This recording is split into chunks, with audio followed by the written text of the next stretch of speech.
Lovely soul family, कैसे हैं आप सब? आई होप आप बहुत अच्छे होंगे। चलिए गाइज, आज हम देखते हैं डीएम और डीएफ पर एनर्जी शिफ्टिंग का असर क्या पड़ने वाला है। प्लीज़ डिवाइन गाइड करें, प्लीज़ राधा रानी गाइड करें। चलिए देखते हैं guys. The devil, 6 of cups, queen of pentacle, 2 of cups, 10 of pentacle, S of cups, 9 of sword. देखिए गाइस, ये जो एनर्जी शिफ्ट हुआ है, ये एनर्जी शिफ्ट अच्छे के लिए हुआ है। भले ही आपकी लाइफ में इस एनर्जी शिफ्टिंग से उथल पुथल मचे आपकी लव लाइफ में, और आपको कितना ही पेन मिले, कितने ही ट्रिगर मिले, ये पेन ट्रिगर सब अच्छे के लिए ही होते हैं, ताकि आप सही रास्ते पर आ सको। अगर डिवाइन बहुत टाइम से डीएम एनर्जी को, डिवाइन मैस्कुलाइन को ये बोल रहे थे कि आप बदल जाएं, आप अपने अंदर के पेन को, अपने दर्द को रिलीज़ करें, और अगर आपकी लाइफ में नेगेटिविटी है उसे भी रिलीज़ करें, भले ही वो आपके अंदर की हो, भले ही वो बाहर की हो। आपको नेगेटिविटी को रिलीज़ करना है। लेकिन डीएम सुन नहीं रहे थे, डीएम गौर नहीं कर रहे थे कि डिवाइन क्या बताना चाह रहे हैं, जबकि डीएम को बहुत मैसेज मिल रहे हैं काफ़ी टाइम से। डीएम को समझ आ रहा है, डिवाइन उनको गाइड कर रहे हैं, लेकिन वो उसको इग्नोर मार रहे थे। लेकिन अब ये इग्नोर नहीं मार सकते। क्यों? क्योंकि डिवाइन इंटरवेंशन हुआ है। डिवाइन इंटरवेंशन होता है न्यू मून, फुल मून, और एनर्जी शिफ्ट होता है, पोर्टल आते हैं जब डिवाइन इंटरवेंशन होता है। डिवाइन अब समझ जाते हैं कि सीधे घी नहीं निकलेगा, सीधी उंगली से घी नहीं निकलेगा, उंगली को टेढ़ा करना पड़ेगा। तो डिवाइन मैस्कुलाइन को जो भी इनके पुराने ढर्रे थे, कायदे कानून थे, जिस बिलीफ सिस्टम को लेकर ये चल रहे थे, अगर ये इनकी लव लाइफ में काम नहीं कर रहे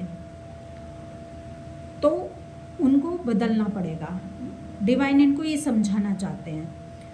आप अपने कार्मिकों को रिलीज़ नहीं कर रहे थे, आपको लग रहा था जो है सही है, अपनी नेगेटिविटी को रिलीज़ नहीं कर रहे थे। जो भी इनके अंदर पेन पड़ा हुआ है, दर्द पड़ा हुआ है, बचपन के जो ट्रॉमा पड़े हुए हैं, उसको ही रिलीज़ नहीं कर रहे थे, उसको ही सप्रेस्ड कर रहे थे। और जब हम किसी भी लो एनर्जी को, यानी अपनी निगेटिविटी को सप्रेस्ड करते हैं, अपने अंदर दर्द को, जहर को छुपाते हैं, तो वो क्या होता है, वो दर्द और जहर बढ़ता चला जाता है, वो हमें हाई वाइब्रेशन में नहीं आने देता। गाइस, इस तरह से समझो इसको, जब एक गिलास में विष है या गंदगी है, कीचड़ है, तो आप उसमें क्या दूध डाल सकते हैं? क्या उसमें अमृत डाल सकते हैं? वो दूध और अमृत भी नेगेटिव ही हो जाएगा। जब हम उस गिलास को साफ़ करेंगे, उसको मांजेंगे, धोएंगे, तब हम उसमें दूध और अमृत भर सकते हैं। इसी तरह से जब तक हमारे अंदर निगेटिविटी है, हमारे अंदर कंप्लेनिंग है, हमारे अंदर दर्द है, पेन है, हम कंप्लेन करते रहते हैं दूसरे से, हम लव मांगते रहते हैं बाहर से, हमको दूसरों से एनर्जी चाहिए हाई वाइब्रेशन वाली, यानी हम लो एनर्जी में हैं, यानी हम अपने अंदर दर्द को, जहर को भरे हुए हैं और हम उसको रिलीज़ नहीं कर रहे। जब तक भी हम इस दर्द को, जहर को, विष को रिलीज़ नहीं करेंगे, तब तक आप ये बताओ डिवाइन एनर्जी हमारे अंदर कहाँ से आ जाएगी? नहीं आएगी। डिवाइन एनर्जी हमारे अंदर तभी आएगी तब हम अपने अंदर की नेगेटिविटी को रिलीज़ कर देंगे, अपने विष को, अपने अंदर के विष को बाहर निकाल देंगे, जो भी हमने अपने अंदर छुपाया है। तो डीएम को अब यही कहा जा रहा है कि आप अपने अंदर की नेगेटिविटी को रिलीज़ करें, और आपके बाहर या अंदर जो भी नेगेटिविटी है, जो भी दर्द है, जो भी पेन है, उनको रिलीज़ करें, ताकि आप हाई वाइब्रेशन में जा सकें, ताकि आप अपनी सोल से कनेक्ट हो सकें। क्योंकि जो सूर्य है, सूर्य की एनर्जी हाई लेवल पर है, यानी एनर्जी पीक पर है, और सूर्य की जो एनर्जी है, सूर्य है आत्मा का कारक, और मून है मन का कारक, जो सन आत्मा का कारक है। यानी आपको अपनी आत्मा से कनेक्ट होना है, अपने हायर सेल्फ से कनेक्ट होना है, और अपने हाई सेल्फ से, अपने आत्मा से तभी आप कनेक्ट होंगे, हाई वाइब्रेशन में तभी जाएंगे, ईश्वर से जब भी कनेक्ट होंगे, जब आप अपने आप से जुड़ेंगे, अपनी नेगेटिविटी को रिलीज़ करेंगे, अपनी लाइफ के जो आपके लो वाइब्रेशन वाले लोग हैं, यानी जो कार्मिक है, थर्ड पार्टी, उनको रिलीज़ करेंगे, तभी आपको डीएफ का साथ दिया जाएगा। और जो डीएफ काफ़ी टाइम से डीएफ को भी समझाया जा रहा था कि आप अपने डीएम को चेज़ ना करें, आप अपने ऊपर ध्यान दें, अपने सेल्फ लव में आएँ, अपने ऊपर फोकस करें, अपना इनर वर्क करें, अपनी क्रिएटिविटी पे वर्क करें। भले ही आपको डांसिंग, सिंगिंग कुछ भी पसंद हो, उस पर काम करें। जब तक आप हाई वाइब्रेशन में नहीं आएंगे, आपका मिलन नहीं होगा अपने डीएम से, क्योंकि अगर डीएम और डीएफ का मिलन होता है तभी होता है जब ये दोनों हाई वाइब्रेशन में होते हैं।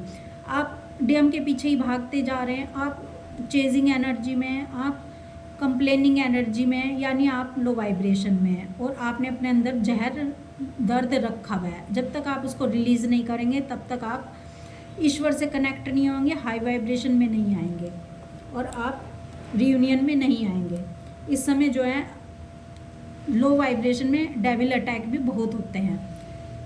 तो गाइज इस समय डीएम और डीएफ दोनों को समझाया जा रहा है कि आप अपने कार्मिकों को, थर्ड पार्टी को रिलीज़ करो, अपने अंदर की निगेटिविटी को रिलीज़ करो और हाई वाइब्रेशन में आ जाओ, सेलिब्रेशन की एनर्जी में आ जाओ, सेल्फ लव में आ जाओ, सक्सेस में आ जाओ, अपने ऊपर काम करो, ना कि एक दूसरे को चेज करते रहो, जो कि डीएफ बहुत ज़्यादा करती हैं। तो गाइज ये जो सन की एनर्जी है, ये इस समय ऐसी बनी हुई है कि आप एक्शन लोगे ही लोगे। अब भले ही आप चाहो या ना चाहो, जो डीएम और डीएफ दोनों एक्शन लेंगे।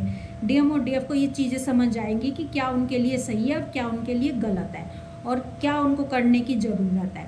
इस समय यह एनर्जी बहुत हाई लेवल पर है और क्योंकि डीएम और डीएफ दोनों के अंदर ही मैस्कुलाइन एनर्जी होती है। जितने भी जीव हैं सभी के अंदर फेमिनाइन और मैस्कुलाइन एनर्जी होती है, क्योंकि ये जो जर्नी है ये एनर्जी की जर्नी है। ये बॉडी, ये मैस्कुलाइन और फेमिनाइन बॉडी की बात नहीं होती, मैस्कुलाइन और फेमिनाइन जो एनर्जी लेवल की बात होती है। तो गाइज़ इस समय आपको समझाया जा रहा है डिवाइन की तरफ से कि आपको क्या करने की ज़रूरत है और आपको क्या रिलीज़ करने की ज़रूरत है और अपने ऊपर किस तरह से काम करने की ज़रूरत है।